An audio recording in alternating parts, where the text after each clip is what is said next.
মেয়ের অন্নপ্রাশন তো হয়ে গেছে, কিন্তু সব থেকে বেশি ইন্টারেস্ট ব্যাপার হলো কে কী গিফট দিল সেইগুলো খুলে খুলে দেখা। এমনিতেই গিফট খুলে খুলে দেখতে আমার খুব ভালো লাগে। পরের দিন বিকেলবেলা শাশুড়ি বৌমা মিলে বসে পড়েছি গিফটগুলো দেখতে।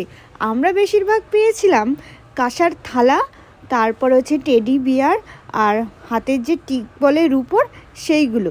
কিছু সোয়েটারও পেয়েছিলাম, কিন্তু সেইগুলো এত বড় যে এই বছর আর পরানো যাবে না। ও 2-3 বছর হলে তখন পরাতে হবে। আবার কিছু স্টিলের থালা বাটি গ্লাসের সেটও পেয়েছিলাম। বেশিরভাগই তো কাঁসার থালা পেয়েছি, আর বড় বড় অনেক কটা টিফিন বক্স পেয়েছিলাম। আর আমরা এখান থেকে কিছু কিছু জিনিস যেগুলো প্রয়োজনীয় সেইগুলো বেছে বেছে রেখে দিচ্ছি, আর বাদ বাকি যেগুলো কোনো প্রয়োজন নেই, এখন অবশ্য দরকার নেই, সেইগুলো এখন ব্যাগের মধ্যে রেখে আমি আমার আলমারিতে রেখে দেবো। আর অনেকগুলো টেডি বিয়ার পেয়েছি, সেইগুলোর মধ্যে তো একটা আমার দাদার মেয়েকে গিফটও করে দিয়েছি।